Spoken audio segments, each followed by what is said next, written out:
Okay, we're rolling. Now, you just said if we had documented this 3 months ago, you wouldn't have been in what situation? Because we're rolling now. Yeah, it wouldn't have been I would not have been in a clairvoyant situation. I mean, and that is just looking back on it retrospectively.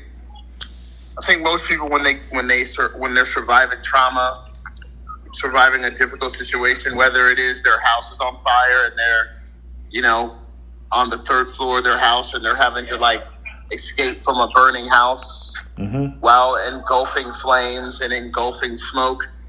The first hour after getting out of the house or day or two is just thankful that you got out of a house that was about to crash down and burn on.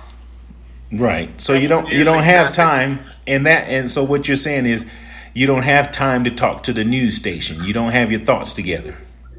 No, when half of my house is getting smashed and destroyed, and police are on my property, and her parents are on my premises packing up her clothes in garbage bags as fast as they can to get her out of there before she creates another hostile moment.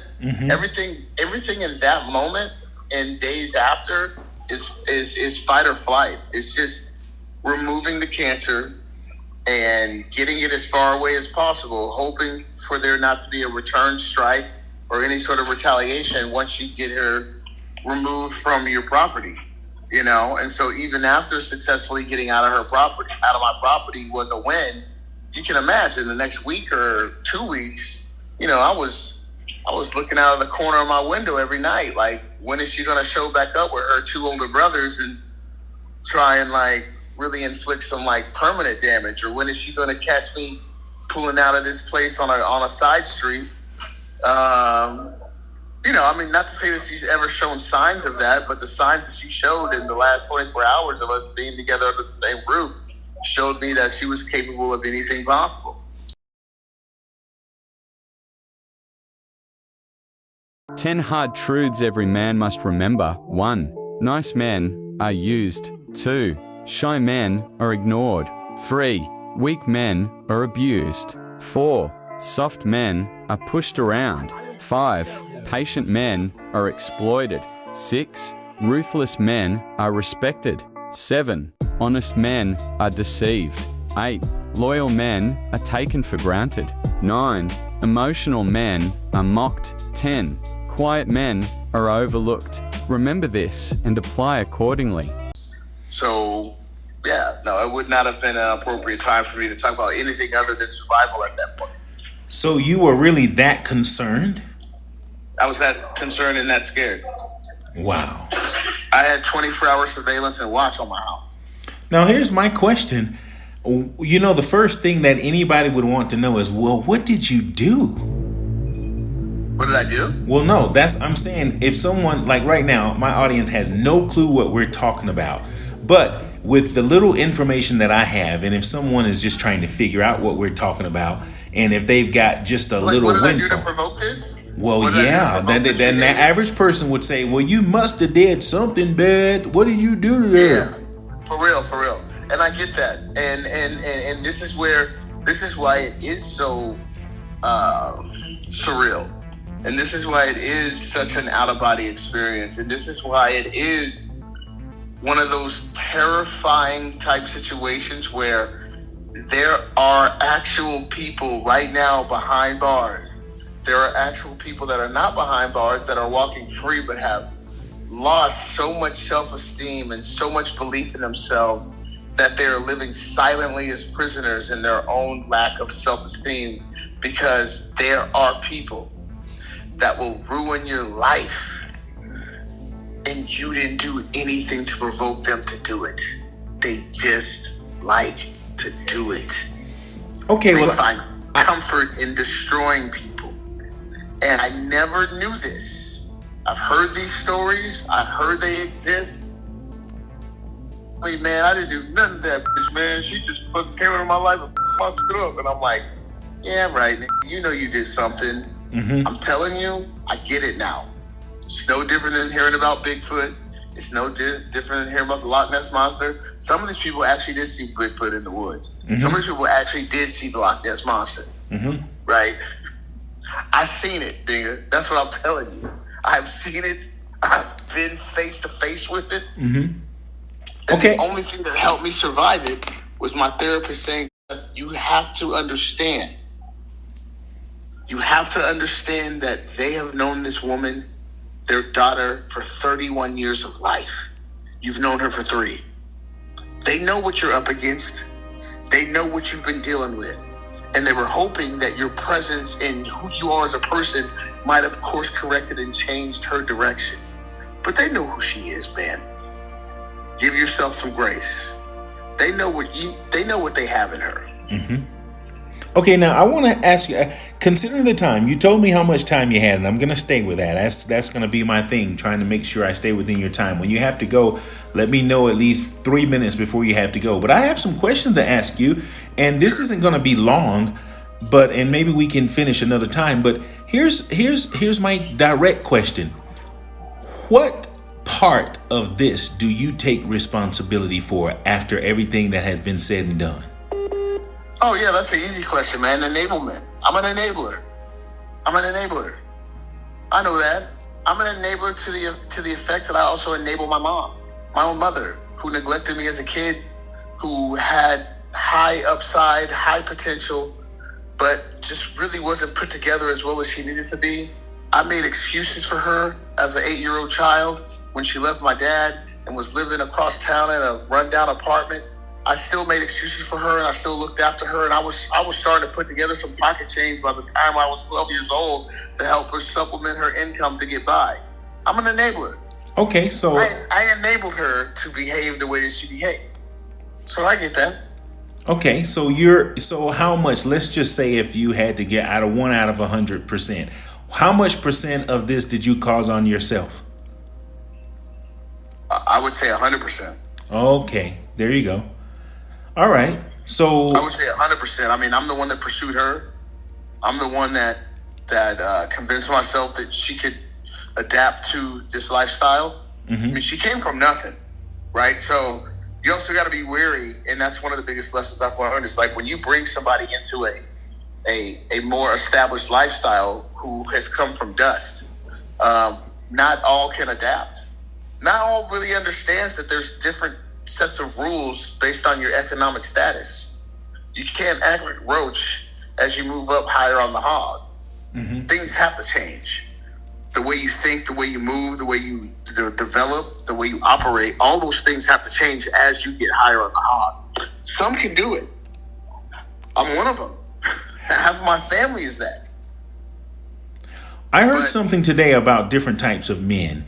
You know, nice men get neglected, kind men, patient men, different kinds of men. And it said something about only a ruthless man would be respected. What is your take on that? 10 hard truths every man must remember. 1. Nice men are used. 2. Shy men are ignored. 3. Weak men are abused. 4. Soft men are pushed around. 5. Patient men are exploited. 6. Ruthless men are respected. 7. Honest men are deceived. 8. Loyal men are taken for granted. 9. Emotional men are mocked. 10. Quiet men are overlooked. Remember this and apply accordingly. I heard something today about different types of men.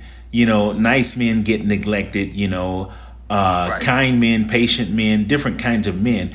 And it said something about only a ruthless man would be respected. What is your take on that? Considering now that you told me all the things you did that cost you almost $100,000 that you just shelled out, and I probably shouldn't be given that number, but no one knows who we're talking about. This is a one size fit all here.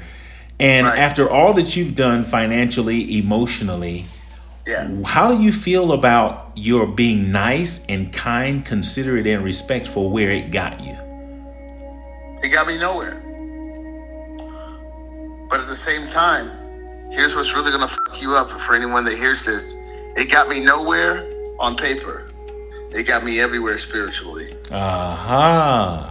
So with that being said, and I'm glad you said that, that's going to give me one closing point.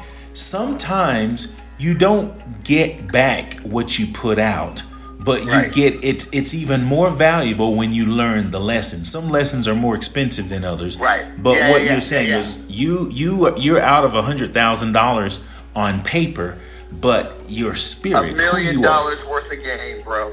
$1 million worth of Wow. game. I downloaded. $100,000, $1 million worth of game. Downloaded on the hard drive, never to be forgotten, always to be appreciated, always to be respected, always to be remembered.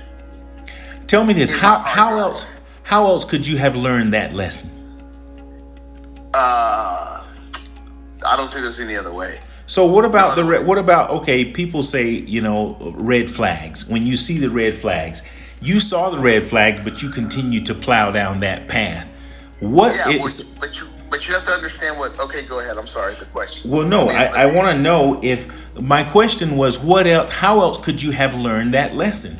And the first thing that popped in my head was red flags, but you saw the red flags. Is there no other way you could have learned that lesson than to go through all of the psychological, mental, and emotional trauma and then the financial loss? Is that the only way you could have learned that? I think the question that you're trying to ask me is just like, when you saw the red flags, what did you see and what made you continue? I think that's what you're really trying to get after. Is Well, that yeah, correct well, or you no? can answer that too, but I also want to know how else could you have learned that lesson? So answer all of those questions. Yeah, so I saw the red flags, but you got to understand red flags are conditioned by what you think the flag is, and if you think the flag is permanent or circumstantial. See, I thought her red flags were circumstantial. Oh, you're ignorant because you come from a poor family who doesn't come from wealth, so you don't know how wealthy people operate. You have a temper issue because you were one of 7 children in a household, and you guys were all less than a year apart from each other. So basically, your parents didn't stop fucking each other for 7 years, and they could have created more space between you guys as siblings. But basically, you all are just like 7 twins, and so none of you really got the time and attention or appreciation you deserve. Because just as soon as you were old enough to say your first words, there was another fucking kid coming out of your mom's womb. So I was making up excuses for all the poor decisions that their family made, both economically and in how their siblings are structured and how they're so close to each other, and how, you've never even had your own room to yourself because you shared a room with your 4 other sisters your whole life. You don't even know what it's like to have your own bathroom, your own private, so I was constantly making excuses for her lack of development, empathy, and sympathy to me because she was raised like a dog. So with that being said, I want to ask you a quick question. Now, of course, you could see that, and the red flags were there, but how much of your like for her, your desire to want to be with her, obviously she was someone you thought was very attractive, someone who, Yeah. So when you have that, you want it to work, even though you can see those red flags. Your desire to have that in your space overtook those red flags. Would you say that or no? Yeah, 100%. So But even though I don't even think that that's what overtook it. You know what I mean? I think what overtook it was my empathetic heart. so that supports the good guys finishing last. Right. My empathetic heart of knowing that most people, especially in this Latin American culture that we live in, come from circumstances. And me understanding that, like, all she needs is a chance to breathe and get out of this circumstances she grew up in, to potentially breathe enough to actually return to or establish a new way of thinking, was my hypothesis. This is all about a hypothesis, Travis. My hypothesis is that she was battered, broken, and unrealistic due to her circumstances. But my hypothesis is that the only thing that was wrong with her was her circumstance. My hypothesis failed because what I confirmed in my test is that it was beyond just her current circumstance. It was beyond repair because it was happened long enough, and it's been happening long enough that it's now part of her core DNA, her makeup.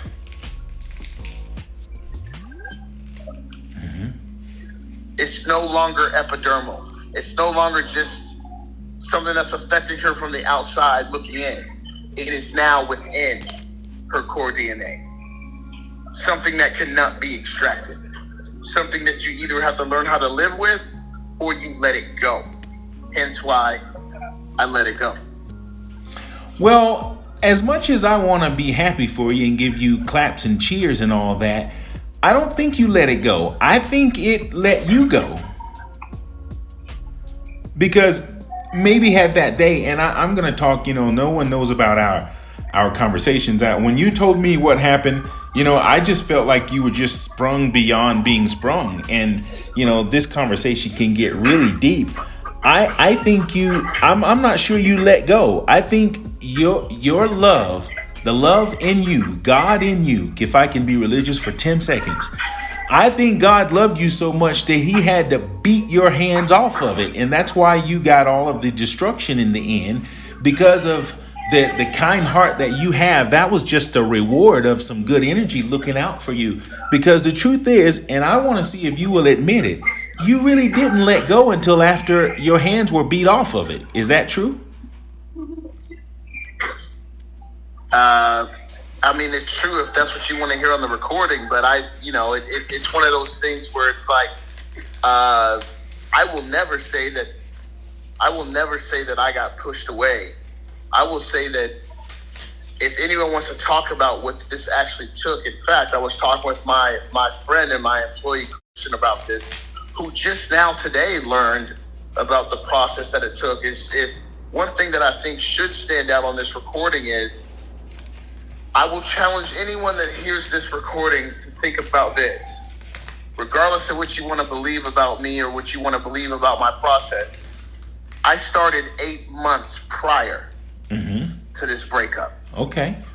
I hired a therapist that specialized in narcissistic women who prey on highly performing, highly successful, empathic men. Literally searched it, found them, sought it out. So this was not a luck thing. This was not I finally have the courage thing. This was very much premeditated, crafted, and after many conversations with therapists, probably about my 8th one, I landed on the one that could get me to the last mile of me graduating into a higher self-esteem of myself to move on with my life. And that is actually the name of his program. It's called The Last Mile. Okay, I think I hear what you're saying, and I appreciate you making that clear to me, because based on what I can see from the outside, you didn't let go. But I think what I'm hearing you say is that this is the process that led up to that. That all of this, that was supposed to happen based on your research, and it taking you, how long? You said 8 months? It took you 8 months to get to that point. My therapist told me the second session we had what I was up against. He's like, you're not only up against a narcissist, you're up against a covert narcissist. Someone who is definitely controlling the relationship and who is going to go covert as soon as you start to show that you're onto them. They do not want to be seen. They do not want you to understand that they know that you're under a spell. They wrote a script. Think about it as a movie. They have written a script, and you are a character in their script. And as long as you play that character in the script, they will leave you alone. As soon as they start to see you deviating and changing the character they want you to be in their screenplay, it's going to be hell. So for the next 6 months, while we get prepared for this exodus, I need you to stay in character. And when you decide that you're ready to leave, I need you to expect that it's going to be bad. Well, how bad do you mean, Mr. Therapist? As bad as it's going to be. You can expect violence physically and emotionally. You can expect that she's going to probably smear your name and put you on a smear campaign. You can expect that there's going to be a lot of lies that you might have to unravel. Or if you don't have to unravel the lies, you're going to have to at least live with the fact of knowing that people are going to have to use their common sense and believe what she's telling them is either true or not. It's going to be bad. And everything that he described to me in preparation for the Exodus and in preparation was exactly correct. I did not reveal to her that I actually was no longer under her spell for 6 months of the last 8 months together. I played nicely, played dumb, whatever the it is you want to think about it. Started reorganizing my finances, started separating everything away from her. This was actually not a fleeting event. This was calculated, well planned, and that's why I'm even able to talk about it so confidently. And that's why she has not yet been able to retaliate, because once she left, she was greeted with the next day a letter from my therapist and my legal team saying, here's what we know about you. Here's what we've witnessed. Here's what we have documented. If you decide to take any sort of legal action in any way moving forward, please know we're prepared. Mm-hmm. And I have yet to hear from her. So I reject the notion of like, I'm just a survivor. Right. No. I didn't survive. I prepared for this. You know what I mean? Like, this was, and not to mention, my therapist paid $3,000 a month. So 3 times 8, there you go. Mm-hmm. Another financial hit to get out from under this crazy, wicked ass bitch. You know what I mean? So when you know what I appreciate it when we use that word narcissist. When they use it on men, I'll say women. When they use it on men, that word has gotten watered down, and it's like, you know, that's what watered down or overused. Overused for sure. I think overused more than watered down. Okay, definitely overused. So when I hear you say it, it's like I don't want your experience to get crossed up into the fact, because I had 8 months ago, I knew you. I knew what you were going through, and there wasn't so much I could do, and I kind of knew it was coming. So now that, you know, you tell me how it played out, I'm not surprised. But how sure are you that you were dealing? I don't even want to use that word. How sure are you that that's exactly what you were dealing with? I mean, the evidence is there, but I want to hear it from you. Travis, I don't give a shit about the name. I don't give a if you call it Barney or Grimace or Narcissist or Home the Clown. I don't give a about the name. But when someone literally cares more about themselves than the actual tribal nature of the community that they're involved in, whether it's just one other person or whether it's a family or whatever, something's off. That's it. I don't care about the name. Okay. You're talking about a woman who was in a relationship with me for 3 years, and in that time was able to get a $10,000 master's degree education, a new set of teeth, a new app, and everything else that came along with it, including, you've seen my house, 5-star accommodations for 3 years straight, a visa, a passport. We're talking $100,000 investment. And yet, in the spec of that effort, still found the desire and still found the gumption and the urge to desire more than what was given to her. I'm sorry, man. Call it whatever the you want to call it. I call it evil. Call it narcissist. I don't give a what the name is.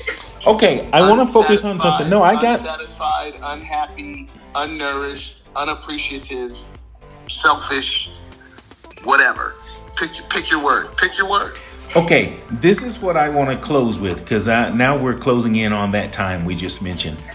I want to talk about your emptiness, how you felt and how you viewed yourself, even what you just said about your childhood. I have no doubt, and I'm not a therapist at all, that your childhood experience had a whole lot to do with this result and what you went through.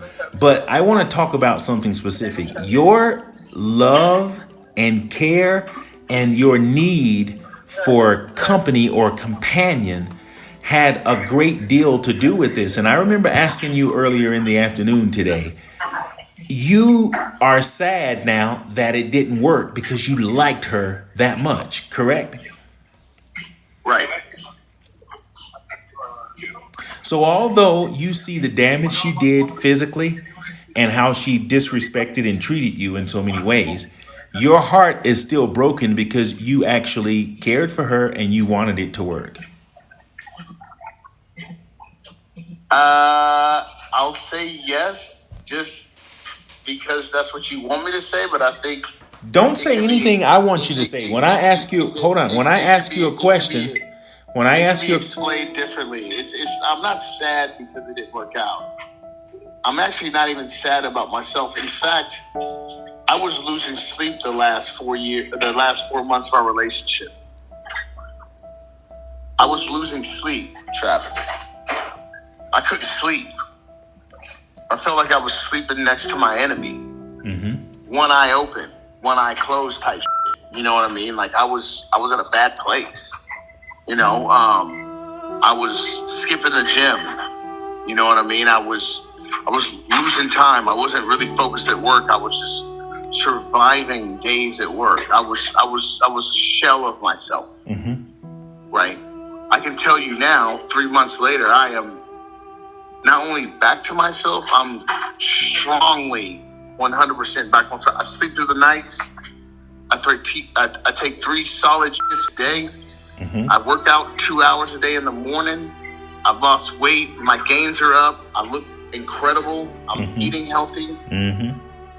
Everything is moving perfectly. I am not unhappy about who I am and who I've returned to be. I am only sad about the fact that someone had the opportunity to be the best version of themselves that I already saw them becoming.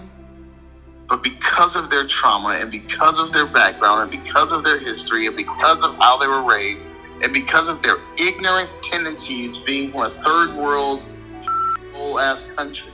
watch your mouth.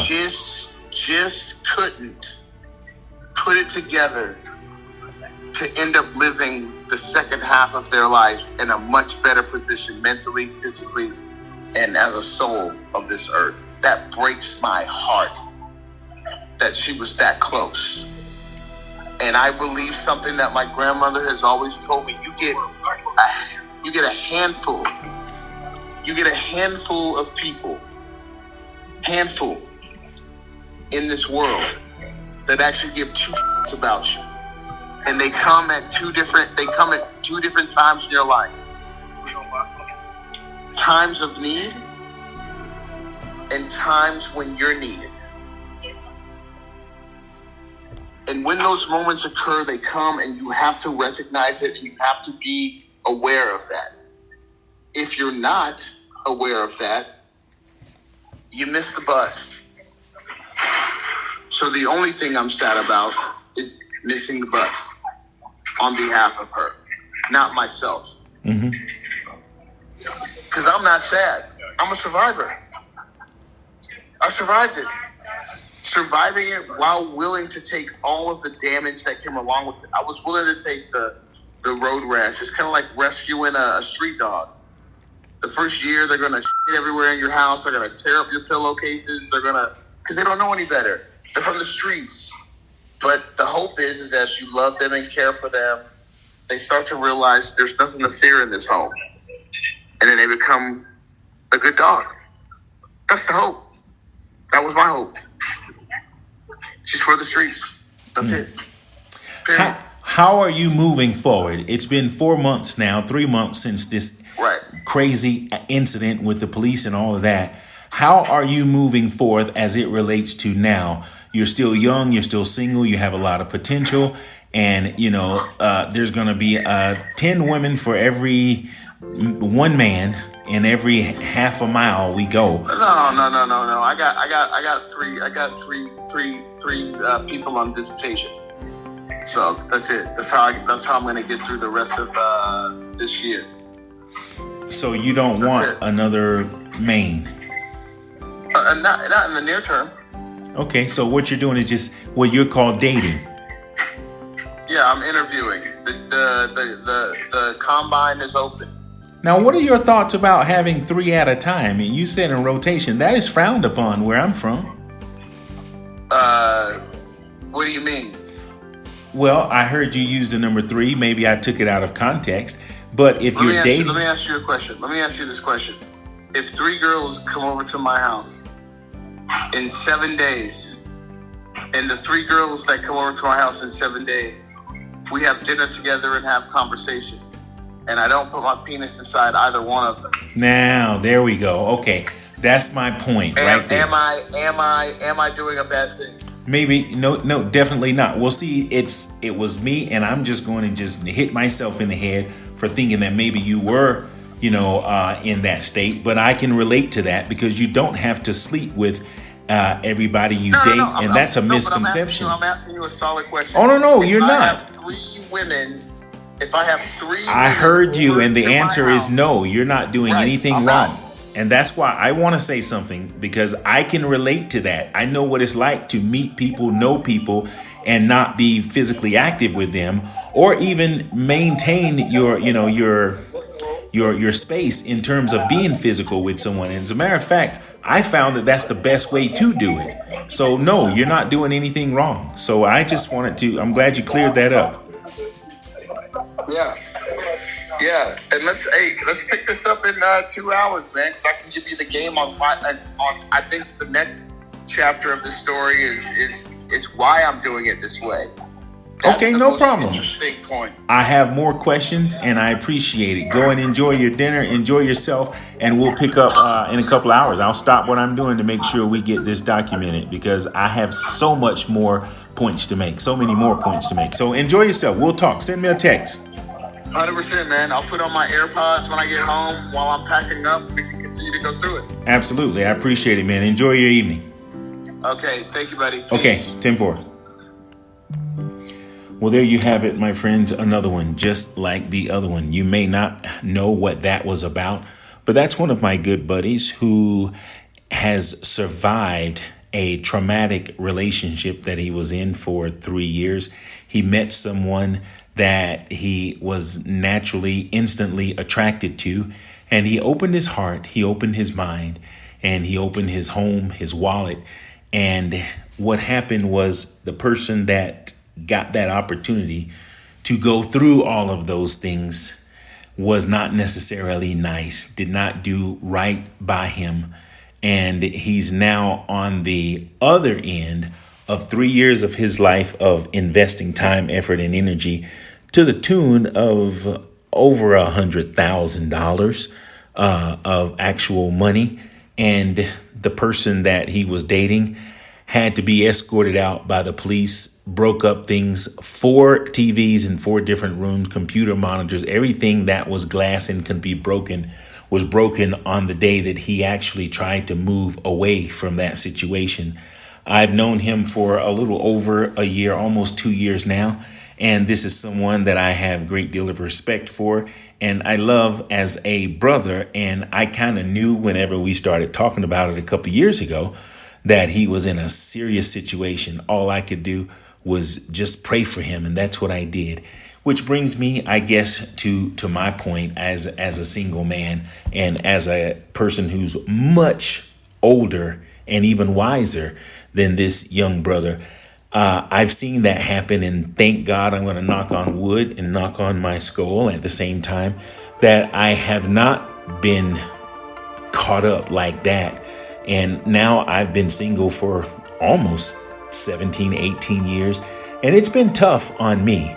I have some scars to where I'm actually afraid of that happening. The last thing I want, considering I'm widowed and now, divorced for almost 18 years, if I could do it all over again, especially with the divorce, I definitely would have tried to do more to save, my marriage, because it's been a long time of, I don't even know what to call it. But I'll just close with this, and I'll pick up with him a little later on and just talking about myself and as it relates to different types of relationships. I do know that at whatever time I feel it's right for me, whenever I do make that choice, I hope it will be for life. And I hope it will be with someone that will not use or abuse me in that way. Unfortunately, she saw him coming, and she just laid out the red carpet and welcomed him right into that trap that he fell in. And as he said, he did see the red flags, but I know I can relate to what I believe happened. I believe he suffered from some childhood traumas that caused him to want to need, a companion, and he just kind of just lost himself in that process. So with that being said, I'm not going to try to diagnose him. It's just my opinion. And I guess it's just hitting home for me. I'm just kind of sad being a single man and being almost afraid, to go too far and to do too much. I don't know. I'll just leave it at that and pick up with him another time. I don't know what this is going to be called, but it's just something many people can relate to. And it is what it is. When you're in a relationship and you're happy, you obviously know what you have. When you're complete with a companion that gets you, you get them, you have respect for each other, and you have loyalty. There's nothing like that. But when you're single, you're out here, you're just trying to do the best you can. And it's not easy when you see those red flags. It's a very frightening thing, and nobody wants to go through the lesson that it takes to actually get to where you're rock solid. I'm going to let that be the end of this session. Find someone you need to say I love you to. Don't just say it. Show it, mean it, let it be true, and just hope that you can disconnect soon enough when you see the red flags. Even in the pain, when you like someone, you want to be with them, you want to share time with them, but you have to know when to stop or to distance yourself or just flat out walk away. All right? Have a good day, night, evening, morning, whatever. Ciao.